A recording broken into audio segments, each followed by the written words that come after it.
You're listening to the Candid Comms podcast with Rachel Miller.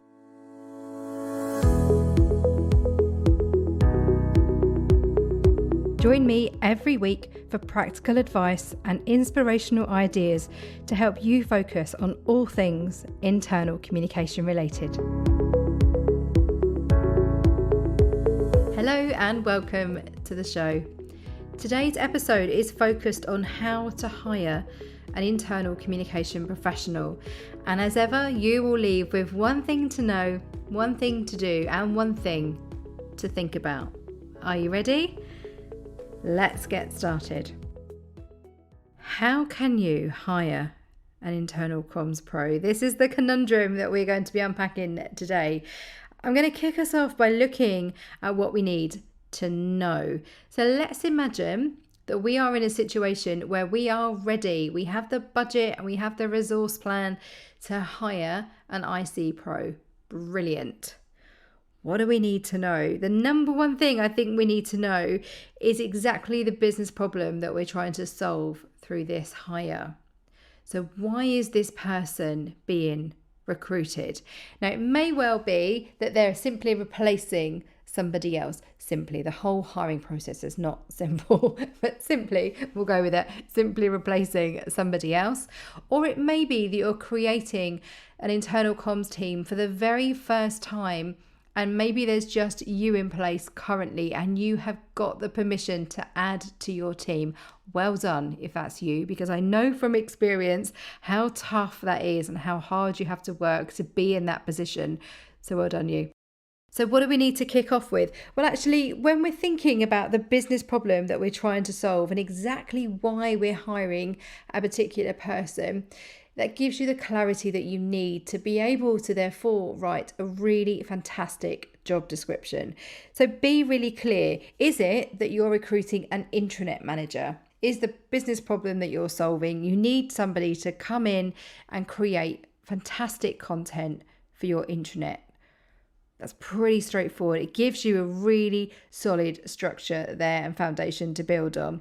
Or are you recruiting somebody not to be a specialist, which is what that type of job is, but to be more of an internal communication generalist? So somebody who can turn their hand to things like content creation, perhaps for an intranet, maybe for an app, maybe for posters, whatever that might be, town hall agendas, and also maybe things like events perhaps, or helping other members of the team. So be really clear in terms of the level of skill that you're looking for. Within the wonderful world of internal communication, we really don't help ourselves because there's often a real lack of clarity when it comes to job titles. So you could be the most senior person inside an organisation and your job title could be internal communication manager.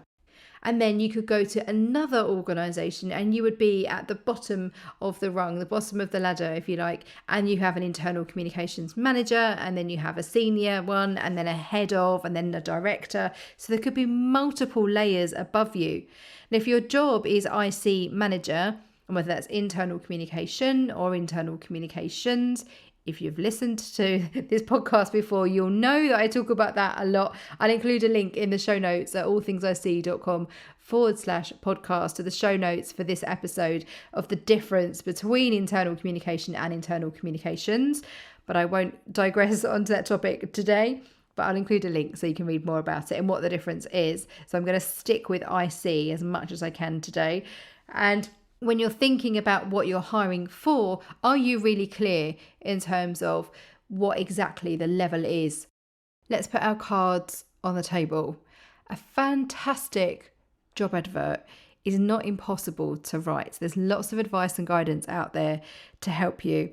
However, the very best thing that you can possibly do to hire an IC pro and attract the right sort of person to your job is by publishing as much detail as possible.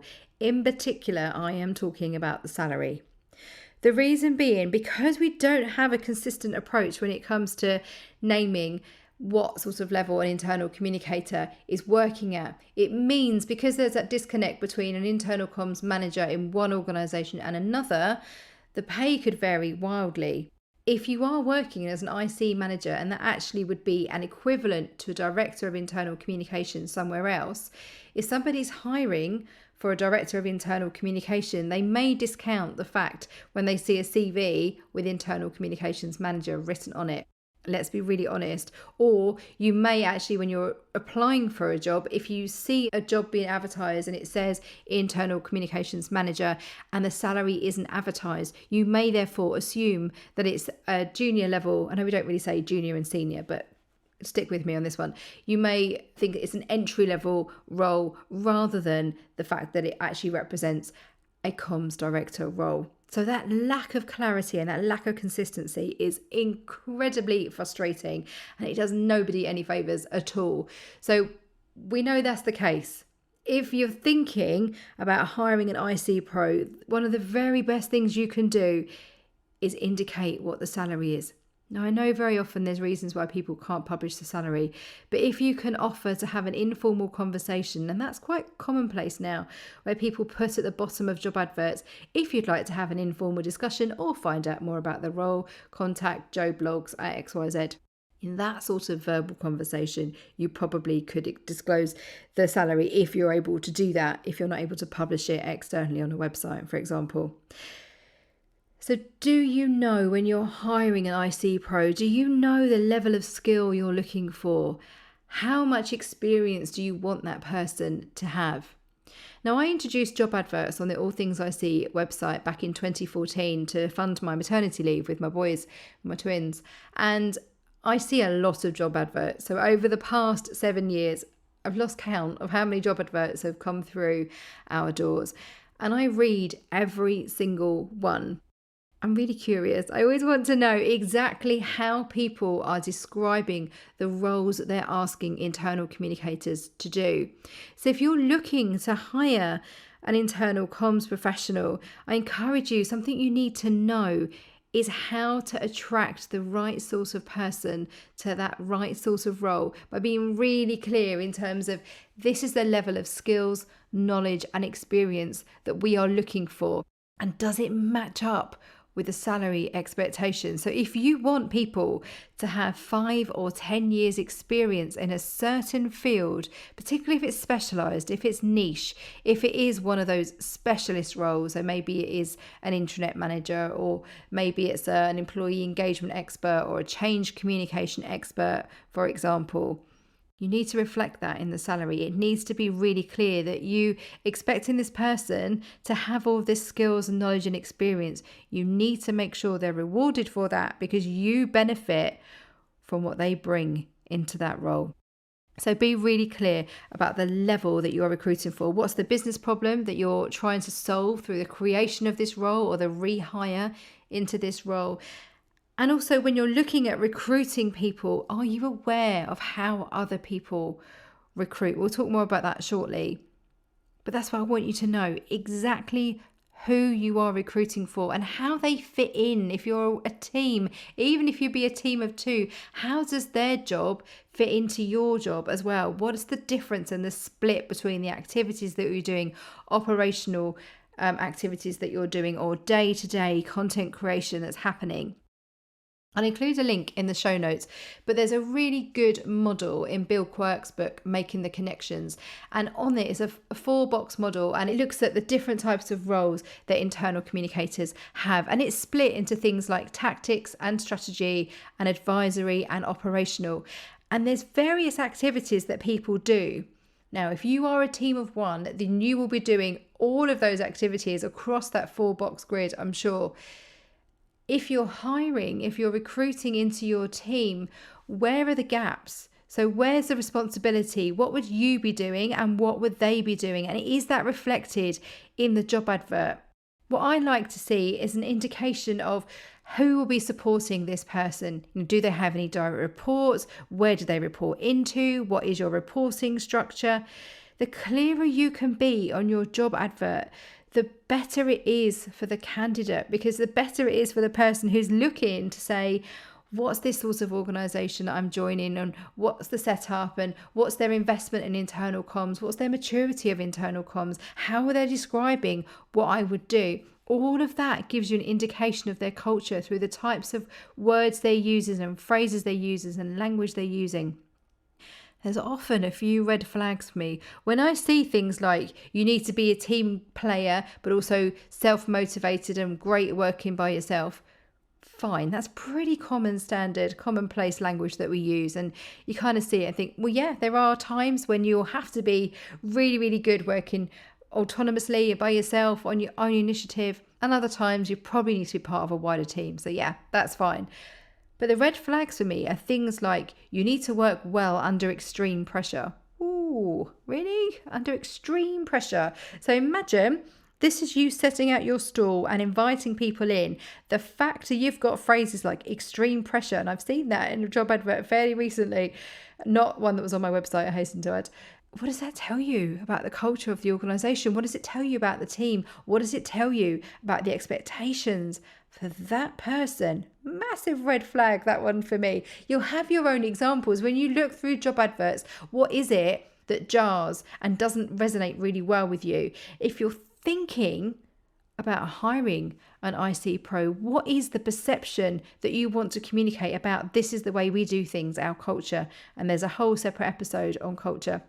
But if you're thinking about that, then actually, what is it you want to get across to that person? What is it you want them to understand about the way that you're working and the sort of organisation that they're joining? And in order to attract the right person, you need to know what is their level of skill you're looking for. Are you looking for someone who is great with tactics, or are you looking for someone who is all about the thinking, all about the strategy? The clearer you can be, the better. The second part of our conversation today is, what do you need to do? Now, if you're hiring an internal comms professional, there are lots of resources out there to help you. I've been writing my All Things IC blog since 2009. And back in 2021, I asked VMA Group, who are a recruiter, to write an article for me because they'd just published a hiring guide alongside the Institute of Internal Communication, IOIC. Now, VMA Group came and wrote for me on my blog, and I'll share a link in the show notes at allthingsic.com/podcast in the show notes for this episode. But in that hiring guide, it was packed with some really interesting information, particularly if you're looking to benchmark and understand job titles and how much people get paid. It's a really worthwhile resource. I encourage you to check it out. But in particular, something that people need to do when you're looking to hire an internal comms professional, if you're already clear about the level of skill, or you have a sense of the level of skill and whether they'll be working strategically or tactically or operationally, then what you need to do is be incredibly clear in terms of the behaviours you want them to have, the knowledge you want them to have, the skills you want them to have. One of the very best ways I know how to do that is by using the profession map from the Institute of Internal Communication. I've mentioned it various times throughout the seasons of the Candid Comms podcast because it really is on a page everything we need to know in terms of what are the skills and what are the behaviours that you need to have, what's the expertise that people need to have when they work in internal communication, and even better than that are the levels that it then drills into. There's a really great framework as part of the Institute of Internal Communications profession map on their website. In the article that VMA Group wrote for me, which is alongside the IOIC, it helps you to understand how to do that. So the hiring guide that VMA Group produced includes things like how to write a great job advert, which is really useful. So really, really useful recommendations in there. And there's so many examples online of other job adverts that you could look at. So if you want to assess against the IOIC profession map, I think that's a really good thing to do. Why? Well, frankly, it helps you understand whether you're being unrealistic. You know, if you're offering to pay an internal communication manager and the skills and the knowledge and the experience and the behaviours that you're asking for at that role, and in your role it's quite an entry level role, but actually you expect people to have oodles of experience and various professional memberships and all sorts of very technical knowledge, then there's a real disconnect there. You're not going to be able to find somebody who has that amount of experience for that amount that you're aiming to pay, for example. And the opposite is true as well, where if you are trying to hire a comms director, for example, have a look at the profession map and really be clear in terms of what's the depth of knowledge that this person is expected to have. Because if you don't write that correctly within a job advert, then you're going to get people come through your doors or, into your inbox who don't have the required depth of knowledge, skills, and the right behaviours potentially, because you haven't been clear enough. So I find it a really good check and balance. I've done this with clients where I've helped them restructure their comms teams, and I've looked at, what do your job descriptions say now? Let's map out how we want the team to be in the future. So what are the business priorities and what's your business strategy? And therefore, how do we need to restructure your comms team to help create a shared understanding and a shared meaning amongst your workforce about who we are, how we show up in the world, what our vision is, what our purpose is, what we're here to do, whether we're curing patients, selling widgets, transporting people.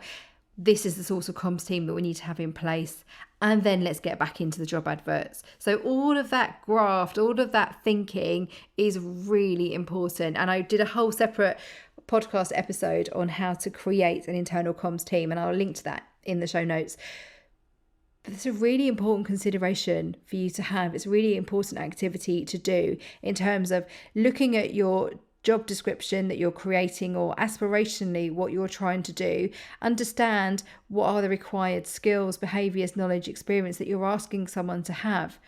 And if there's a real mismatch between the levels that you're pitching at and you have unrealistic expectations of exactly how much experience you want somebody to have for the amount of money that you're paying, you're not going to get great people through the door. You might get great people through the door, but it might not translate. It might not convert if you're not able to articulate the salary. If you're not able to share what the salary is, then you just need to manage expectations all round.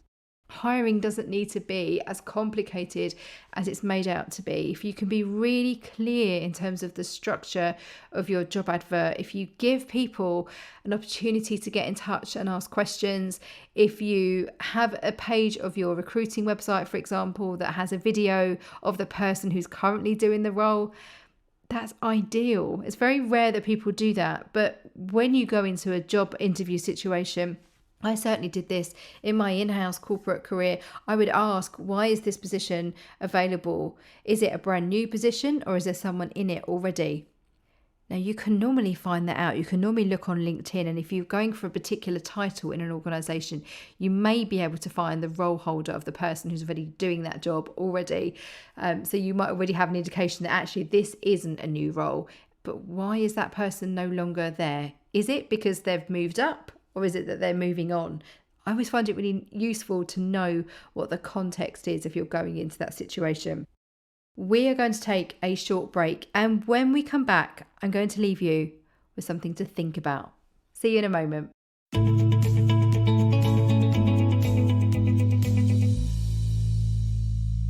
Comms friends, I have a special offer for you. Because you are a listener of my Candid Comms podcast, you can save 10% off my range of online masterclasses. Simply head over to the website allthingsic.thinkific.com and use the code CandidComms at the checkout to save 10%. All of my online masterclasses have been designed to support you in various areas in the wonderful world of internal communication. Whether you're just starting out, whether you've got years of experience, whether you're thinking of becoming a comms consultant, or maybe you're about to start a new job. Whatever your situation, there will be an online masterclass for you. Head over to allthingsic.thinkific.com and don't forget to use the code CandidComms at the checkout to save 10%. And I hope to see you inside one of those masterclasses very soon.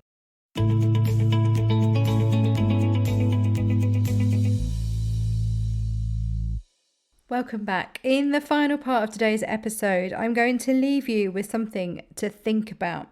And this is where to hire an IC pro. So we've covered the level of skill that potentially you're looking for. We've talked about how to write a job advert, and I'll share the resource with you for the hiring guide so you can check it out. But something for us to think about is where to recruit. Now, it may well be that inside your organisation, you already have somebody who you could encourage to think about joining your comms team. It may well be that you have someone who's expressed an interest in joining the comms team, who's shown a good flair for writing, for example, and you think, actually, given the right advice and guidance, this person could be a brilliant internal communicator. I encourage you to do that. So it's not always about going externally. It's not always finding somebody who's already working as an IC pro. You may well be able to help someone rise up through the ranks internally or move across into your function, but you must help them and you must encourage them to learn well. So that's giving them access to things like, well, oh my goodness, there are so many resources available to help you.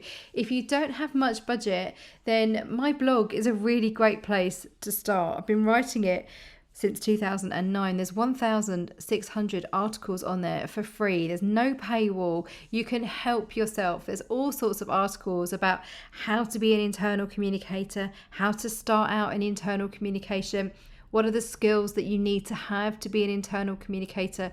All of this content I've written over the past few years to help people understand what it means to work in internal comms and to support and guide them as they do. So that could be a consideration for you. But if you're thinking about moving somebody into your function, then make sure, and I'm sure that you will, but make sure that you support them through training. I do an online masterclass called How to Be an Internal Communicator, which is really popular, and it's for people who are brand new into the profession or have up to 3 years experience. There's also another one that I do on internal comms channels to help people get their heads around what does it mean to have an internal communication channel, how does it work, how do you decide how to use one, how do you organize them. There's all sorts in there. So that's How to Be an Internal Communicator, or an introduction to internal communication channels as online masterclasses. Or there's also a face-to-face course that I run, which is Effective Internal Communication. And that is for that same level, for people who are brand new. I taught that course in the back end of 2021, and in the room I had people with 2 months and 3 months internal comms experience, and that was such a joy for me because they were so brand new into internal comms and their questions were amazing because they were challenging me and asking me, well, why do you do things in that certain way? And it was just beautiful. I loved it. Absolutely loved it. So that Effective Internal Communication course is something that you could offer people to help them get a really good grounding in terms of, here is a day in the life and a week in the life of an internal communicator. In 2021, I actually did that as a bespoke masterclass for an agency where they wanted to help their team learn more about the internal communicators that they were supporting. So I created a bespoke version of that course where I tailored it to them and did a VIP option, which means that members of their team completed assignments and then sent them to me, where I marked them all personally and came back to them with feedback. So all sorts of things like that are possible. There's so many things out there to support and nurture and encourage and advise brand new internal communicators.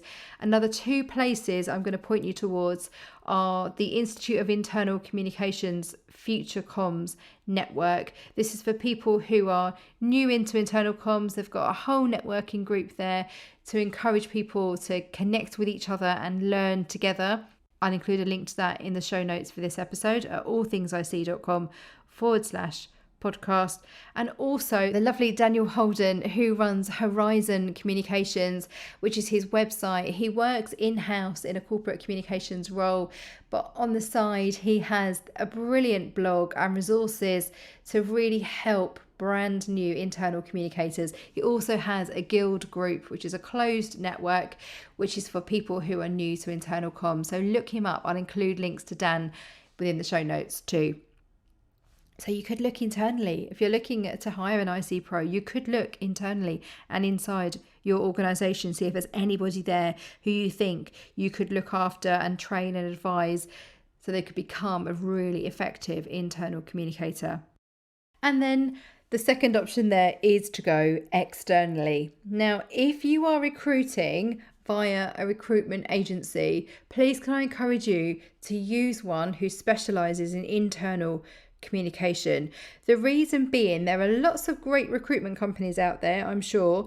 However, the niche of internal comms is exactly that. It's a niche. So some of my clients have had really quite disastrous experiences where they've used generic recruiters or standard recruiters who don't specialize in internal comms, and therefore they don't have great networks and they don't have good avenues and places where they advertise, and therefore they don't get in front of the right people who are internal communicators.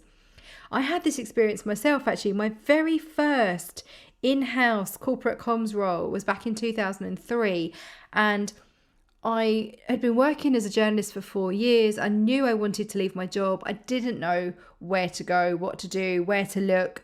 I've talked about this before. I think it was back in season 1 of the Candid Comms podcast. And I was searching read.co.uk and monster.co.uk. And I was just typing in all the things I love doing as a journalist, writing and meeting people and interviewing. And I came up with internal communication on a job advert, and I didn't know what it was, but it really piqued my interest. And actually, if I'm really being candid with you, the recruiter was an automotive recruiter. So when I had the conversation with this guy called John, who was lovely, he was really nice, I remember I contacted them and said, I found this job, it looks all the things that I love doing. It looks fantastic. I'm really interested. And John got in touch and he said, let's have a chat. And then when we did, I met him in person and he said, we've never recruited an internal communicator before. All the other jobs that they had on their website were all within the specialism for automotive. This was for Visteon Automotive Company, who spun off from Ford. And everything else they were advertising were things like climate engineers and all sorts, not a single other comms role. So it was a real learning curve for me and him. I'd never gone through an agency before, a recruiter before, and he'd never recruited an internal communicator. It was a bit of a tricky situation for us both. We were both sort of guiding each other as we went. And it was okay. It was an okay experience because he was just really kind and really upfront and said, I don't quite know how to assess you. So that I thought was quite interesting in its own right. But luckily, the lady who ended up becoming my manager, Viv, was amazing, absolutely amazing. And when we had an interview, I remember having a writing test, and we had one of our leaders was a German chap with a really quite an unusual spelling of his surname. And I remember that one of the things that I was asked to do was to do a writing test to see whether I could take something from a press release and turn it into an internal story that would go up on the intranet. And obviously they were checking that I could write a story, and they were checking for my accuracy as well, whether I would get his name right or wrong. So the experience was okay because of John and because of his interest in me as a candidate and really trying to help do the right thing by me and give me the information I needed. I wasn't even sure really the questions to ask about the world of internal comms because it was such a brand new thing to me. I'd never heard of it. And let's be really candid here. If that experience hadn't have been great, there's a chance that I would never have worked in the field of internal comms. I wouldn't be having this conversation with you right now had my experience with that recruiter not been as positive as it was. I mean, the fact I still remember his name from 2003 until now is because it was just such a positive experience for me. But his specialism wasn't internal comms. So I'm, in hindsight, for me, if you're thinking about recruiting, then why not choose a recruiter who really, truly does understand internal comms? Because it would answer the questions that your potential candidates have and help you hopefully attract the right people. So there are various options on the market. Wherever you're listening to this in the world, you will have recruiters that are local to you. And I understand that sometimes you're constrained and you have to go with the specialist recruiters that your organisation always uses. But I would argue for things like internal comms, for the niche of internal comms, it's important that you attract the right people. It's always important to attract the right people, but within our jobs, it's so visible, and that person is so visible inside your organisation. So why not go with people who do this for a living, who week in, week out, day out, analyse and assess internal communicators' CVs, and they know what they're looking for, most importantly. I hope you found this episode useful if you're thinking about hiring an IC Pro. I'll include links to everything I talked about today in the show notes at allthingsic.com/podcast. I'd love to know how you get on. Are you going to make any changes to the way that you recruit as a result of listening to this episode?